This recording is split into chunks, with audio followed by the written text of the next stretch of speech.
Hello and welcome back to What's New with Mead. Today we are on episode number 13 and we are talking about hopping a mead. So in kind of our second part we'll really dive into how to hop a mead and what it means to hop a mead, the multiple ways, some kind of characters you can get and all that stuff. Anyways, but I'm excited to be back. Of course, if you are familiar with this series, I normally talk about different aspects of mead making in general, from simple stuff like how do you make a mead, choosing your yeast, all the way down to some of the crazier flavor combinations, the in-depth things on how do you make a better mead, all that. Anyways, I am definitely very interested in hopping a mead. Now, I say very interested. I've done it before. In fact, what I'm holding here in my hand right now is a dry hopped mead.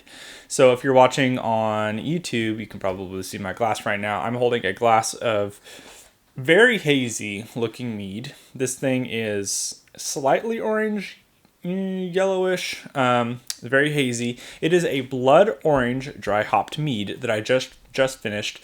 Literally just bottled it probably, I don't know, maybe an hour ago. And I just had some left over that didn't go into a bottle. And so I'm going to be enjoying that. This thing was, I did not intentionally plan on dry hopping it until I realized I wanted to do something more with the traditional mead I had. This base mead was a mesquite, just traditional. And I have a bunch of amaretti flavors, and I was kind of asking myself what flavor would go well with a mesquite blossom honey, and I saw my blood orange flavoring, which to me has an already smoky taste to it, and I thought they would go well. Then I also realized, hey, I've got a bunch of hops, and I need to use them. So I went ahead, and after putting the flavoring in, I basically made into like a little bitty Tootsie Roll of cheesecloth, about, I think it was 1/4 ounce of my hops, and put them in for, it was probably a week or two on the top of it to float around, and I ended up with a dry hopped blood orange mead. So we'll talk more about what it means to dry hop something. What are some characteristics you get, all that stuff. But I'll be drinking this tonight. I obviously picked it because I'm talking about dry hopping. So, first of all, when you are considering dry hopping something, you're probably familiar with beer. And if you're a mead drinker and don't drink a lot of beer, I suggest you go try some beers, because there are a vast amount of flavor profiles that we can learn from when we try beer. In fact, most of the time, or a lot of the time, people will use some beer yeasts within their mead making. And that's because beer yeast, for one, have a lower ABV tolerance, meaning some of them only get up to, let's say, 8%. And if you are a fan of making a session mead, which is a mead that is below 8% generally, you are going to want to keep with a yeast that it's a little bit lighter like that. When you start making things that are higher, 12+%, you are in a kind of another categorical range of flavors.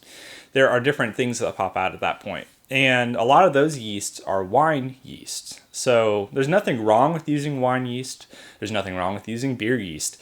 But what I encourage you to do is go out and try some beers, because you'll find they might influence your mead making, which would be really helpful. So we often equate hops to beer. And that's because pretty much every single beer you make has hops in it. In fact, that's kind of what makes a lot of different beer styles, like an IPA. It's a very hoppy style of beer. And if you are familiar with hops, you can start to figure out which ones you like. One little thing for me, I'm not going to say at all that I know everything about hops, that I am the master of hopping things or anything like that. In fact, I want to say that I'm still learning quite a bit about this. So I'm just giving you my information I know right now.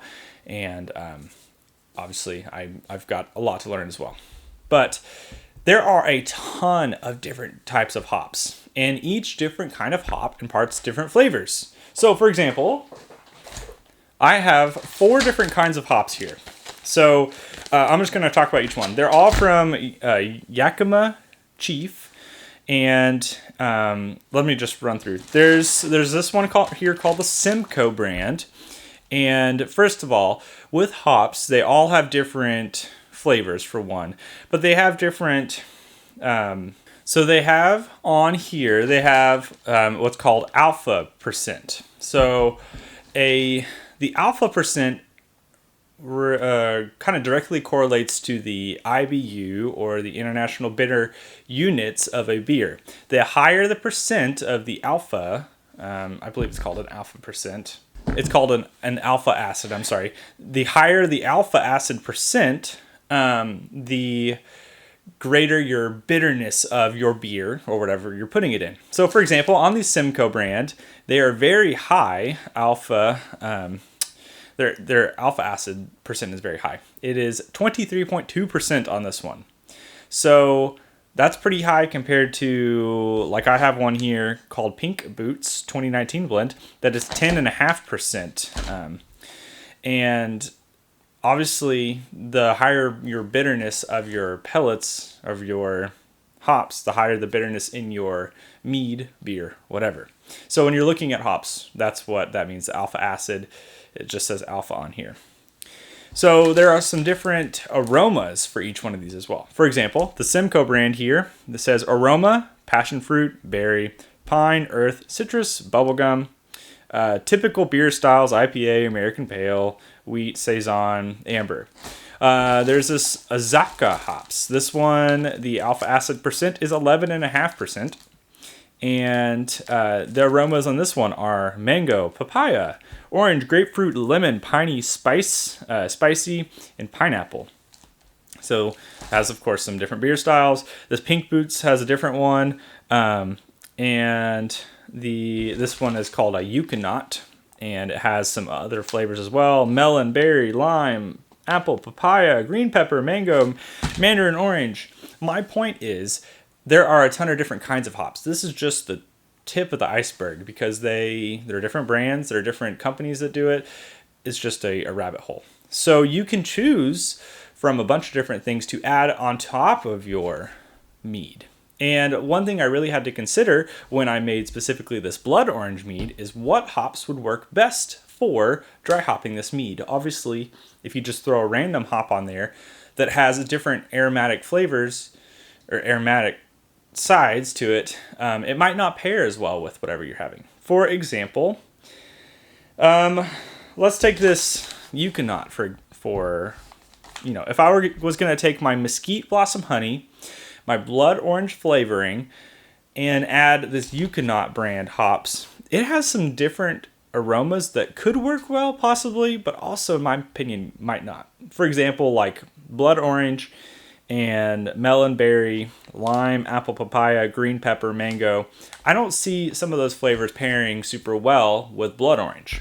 However, I can see something like this Azaka brand hops I'm holding, which has aromas of mango, papaya, orange, grapefruit, lemon, piney, spicy, pineapple, that has a little more tropical side of it to it, pairing better with blood orange flavorings.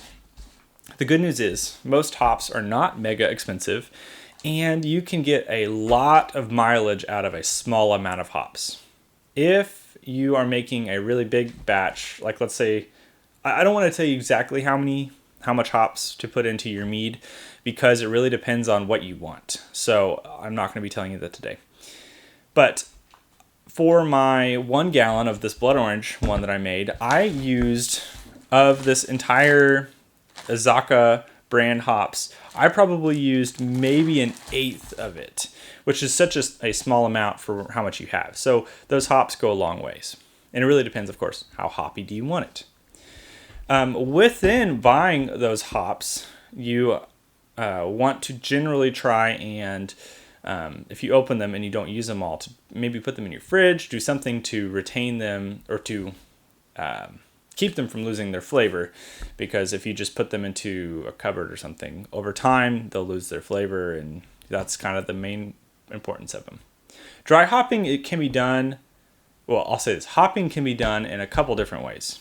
When you're making your mead, let's say, for example, you start and you make a 1.5 gallons of must. Okay, my recipe I'm going to use is 4.5 pounds of honey, 1.5 gallons of water, and 3 grams of whatever yeast.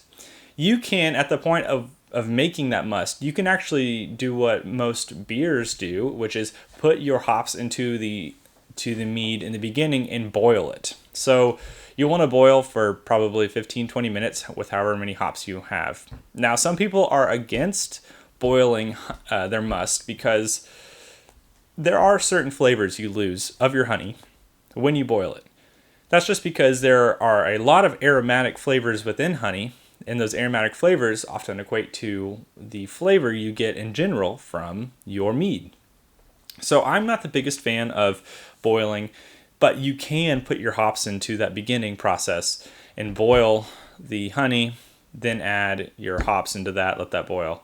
You can also just take and put it in. The hop pellets will create a little bit of sediment, so if you do this, I highly encourage you to let it cool down for one.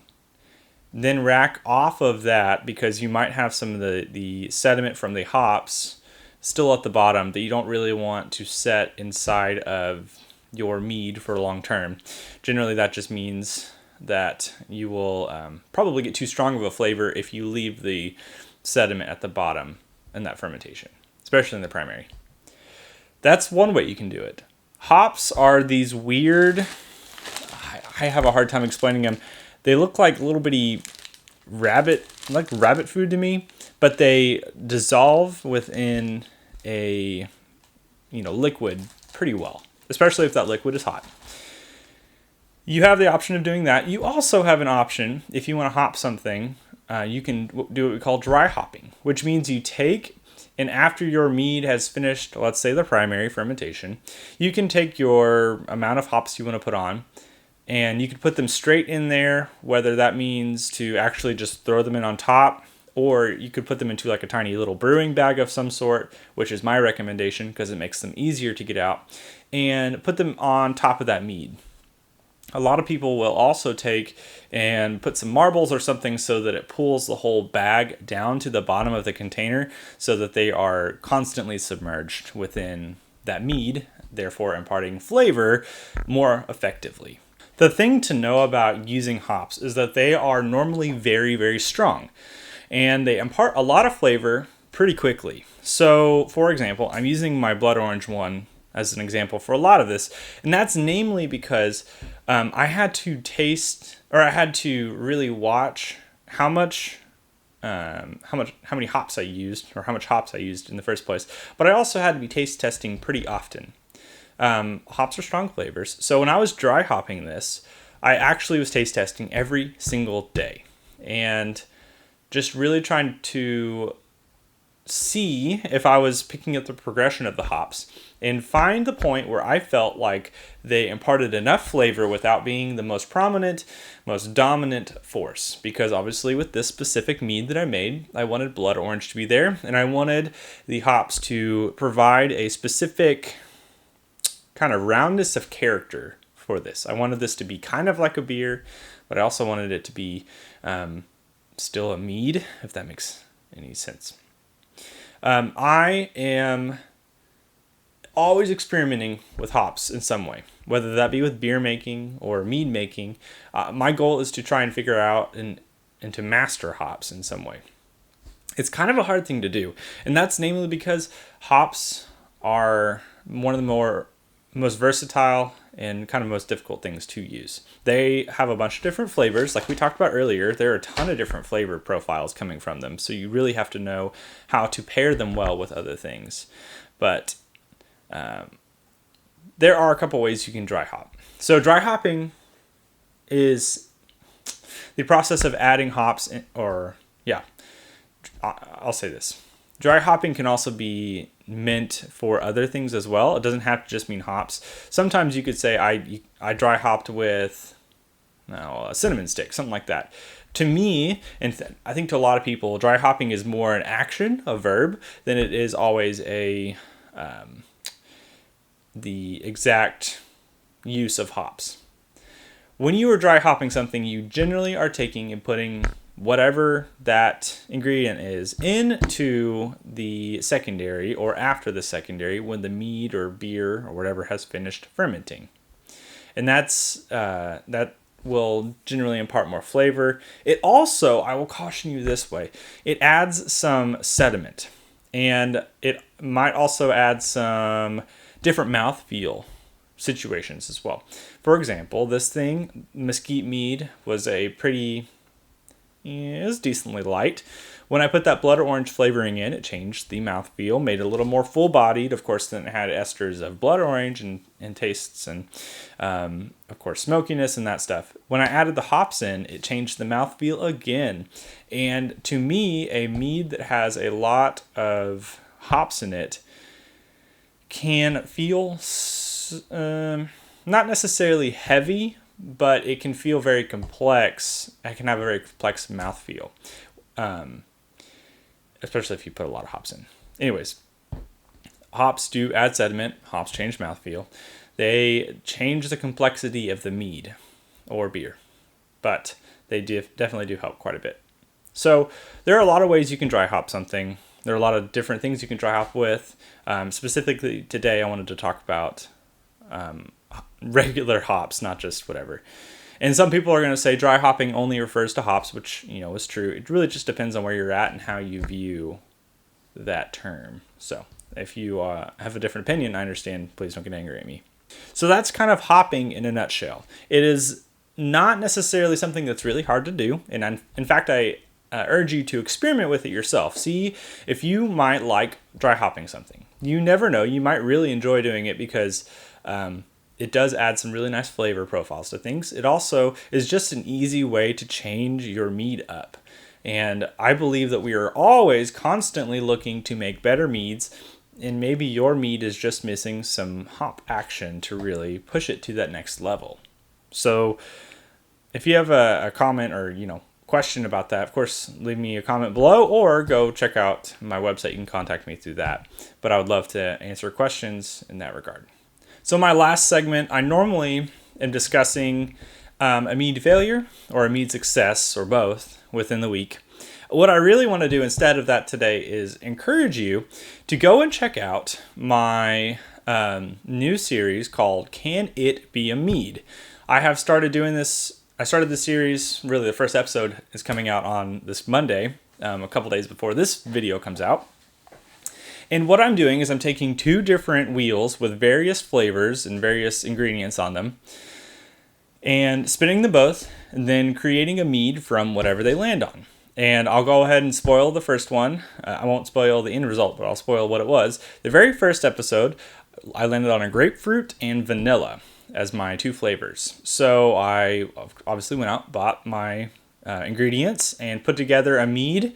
And again, I'm not going to spoil the end result, but I am going to be doing this more and more and more because I think it's very fun. It's a great challenge for me because then I'm getting, put into situations where I'm trying to make something out of a weird combination. I've already started episode 2, and that one is a doozy. It is crazy. I knew that starting this kind of series would prompt some weird meads, but I did not anticipate episode 2 already having such a weird combination of flavors. But I hope you'll go check that out. So go check that out. Go check out everything else on the channel. I know this is a shorter episode of the podcast. I would love to hear what you guys want to hear about on the podcast. Of course, I love getting to talk to you guys and getting to hopefully explain some stuff, maybe inspire you to try stuff on your own or whatever. But I would love to hear what you want to hear about. And yeah. So thank you guys so much for listening. Thank you for watching. I hope you will rate and subscribe if you are on Apple Podcasts, Spotify, all those things, or if you're on YouTube, just make sure to hit like and subscribe as well. So thank you. I'll see you next time with episode 14. I don't know what it'll be over yet. Leave your recommendations, and I'll see you then. Cheers.